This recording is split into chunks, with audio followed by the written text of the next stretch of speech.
Assalamualaikum warahmatullahi wabarakatuh. Saya Nini Sitiarani Sujita. Di sini saya akan menjelaskan tentang ilmu hadis riwayah dan hadis dirayah. Berikut adalah pengertian ilmu hadis riwayah dan dirayah. Ilmu hadis riwayah ialah ilmu pengetahuan yang mencangkup perkataan dan perbuatan Nabi Shallallahu Alaihi Wasallam, baik periwayatan, pemeliharaan, maupun penulisan dan pembukaan lafadz-lafadznya. Ilmu hadis dirayah adalah ilmu untuk mengetahui keadaan sanad dan matan dari jurusan diterima atau ditolak dan yang bersangkut paut dengan itu. Selanjutnya adalah ruang lingkup ilmu hadis. Pertama, ilmu hadis riwayah. Dengan kata lain, ilmu hadis riwayah adalah ilmu tentang matan hadis. Pokok pembahasan ilmu hadis riwayah berkisar tentang proses periwayatan kepada orang lain, pencatatan dan pengkajian sanad-sanadnya, serta menguji status setiap hadis apakah sahih atau dhaif. Lalu yang kedua ada ilmu hadis dirayah. Dengan kata lain, hadis dirayah adalah hadis yang berisi perbuatan Nabi Muhammad SAW seperti perbuatan sehari-hari, perbuatan yang dilakukan dalam berbagai situasi, dan perbuatan yang dilakukan dalam berbagai keadaan. Hadis dirayah berfungsi sebagai contoh dan pedoman bagi umat Islam dalam menjalankan ajaran Islam dalam kehidupan sehari-hari. Perbedaan hadis riwayah dan dirayah. Hadis riwayah berfokus dalam penyampaian dan penukilan hadis dari Nabi Muhammad SAW hingga ke generasi berikutnya, serta pencatatan sanad atau rantai perawi dan matan atau teks hadis.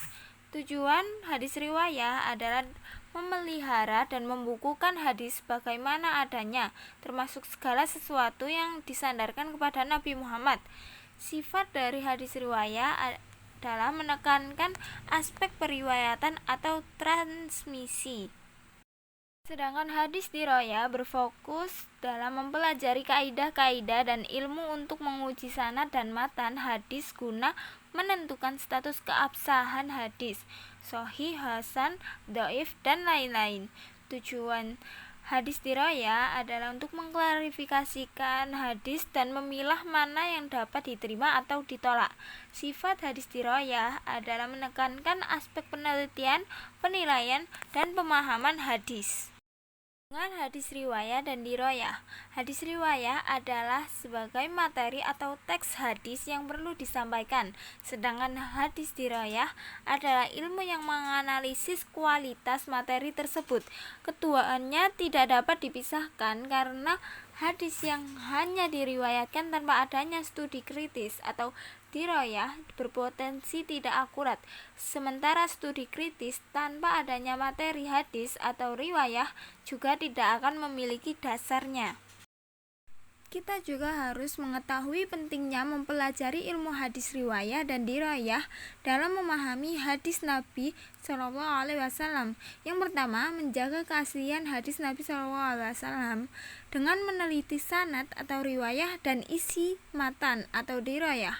Yang kedua, mencegah kesalahan dalam memahami hadis sehingga ajaran Islam dapat diamalkan sesuai maksud Rasulullah. Yang ketiga, memberikan pendekatan sistematis dalam studi hadis karena riwayah menekankan aspek transmisi sementara dirayah mengkaji pemaknaan dan penerapan. Cukup sekian saya sampaikan, jangan lupa like dan subscribe. Wassalamualaikum warahmatullahi wabarakatuh.